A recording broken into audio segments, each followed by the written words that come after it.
चंद्रनगर राज्य, जहाँ 3 भाई रहते थे। बड़े का नाम भीमा, मंझला का नाम लल्लन और सबसे छोटे भाई का नाम था भोला। पिताजी गुजर चुके हैं। तीनों भाई का विवाह भी हो गया। आज तीनों भाई पिता की संपत्ति का बंटवारा कर रहे हैं। आहा, देखो भाई, मैं सबसे बड़ा हूँ, इसलिए मैं बंटवारे का काम करूँगा। बोलो, तुम लोगों को मंजूर है? भैया, मैं तो मंझला हूँ, आप जो बोलोगे मुझे स्वीकार है। भैया, आप दोनों तो मेरे बड़े भैया हो, मैं तो सबसे छोटा हूँ। आप लोग जो फैसला करोगे मैं उसे स्वीकार कर लूंगा। पिता के जाने के बाद आप दोनों को मैं पिता स्वरूप मानता हूँ। तो फिर ठीक है, सबसे पहले हम खेतों का बंटवारा करते हैं। देखो भाई, हमारे पास 2 खेत हैं और एक मेड़ है। हम लोग 3 भाई हैं, इसलिए 2 खेत में से एक मैं और एक मंझला लल्लन का होगा और बचा मेड़ छोटा भाई यानी कि भोले का होगा। अरे वाह, बहुत अच्छा निर्णय है भैया, मुझे मंजूर है। कहो भोला, तुम तो चुप हो गए, क्या तुम्हें मंजूर नहीं? नहीं भैया, आप जो कहेंगे वह मुझे मंजूर है।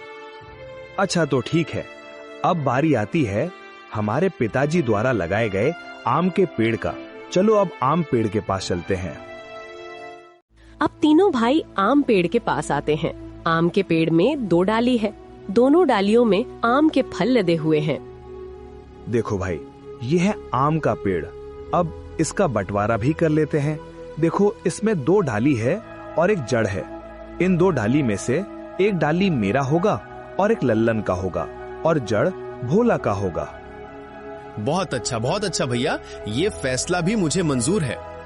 आप लोग तो बड़े हो, मैं तो सबसे छोटा हूँ। मैं भला आप लोगों के बात को कैसे टाल सकता हूँ? मुझे भी मंजूर है भैया। अब तीनों भाई घर के पास आते हैं। अब घर का बंटवारा भी होना है। तो फिर ठीक है, अब बारी आती है इस घर की। इस घर में 4 कमरे हैं और एक छत है।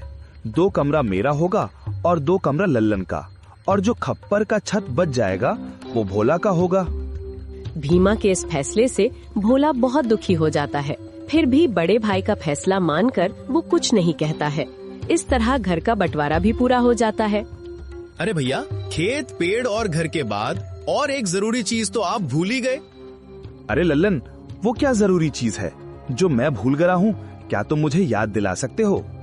भैया, पिताजी ने हम तीनों भाइयों के लिए कुछ रुपए पैसे भी तो छोड़ गए हैं, आप उसे कैसे भूल सकते हो? अरे हाँ, याद आया, जरा रुको, मैं अभी लेकर आता हूँ। बड़ा भाई भीमा घर के अंदर से एक मटका लेकर आता है, जिसमें कई सिक्के भरे थे और उनमें से कुछ पुराने जमाने के सिक्के भी थे। देखो भाइयों, इसमें से 2 प्रकार के सिक्के हैं। एक जो अभी वर्तमान में चल रही हैं, वहीं दूसरा जो हमारे दादा के दादा के दादा जमाने के हैं, यानी कि बहुत पुराने जमाने के सिक्के हैं, जो कि कुछ अजीब धातुओं के साथ बनाया गया है। तो भैया, अब इन सिक्कों का कैसे बंटवारा करोगे आप? तो सुनो, अभी के जमाने में जितने भी सिक्के चल रहे हैं, उन सिक्कों को मैं और मंझला भाई लल्लन का होगा, और जो सिक्के बहुत पुराने हैं, जो कि पुराने धातुओं से बनाए गए हैं, वो भोला का होगा। इस तरह दोनों भाई रुपए पैसे को भी ले जाते हैं। देखो भोला, पुराने जमाने के सिक्के में सिर्फ 4 ही सिक्के बचे हुए हैं। तुम चाहे तो इन 4 सिक्कों को ले जा सकते हो। और बहुत ही पुराने जमाने के 4 सिक्के भोला को देते हैं।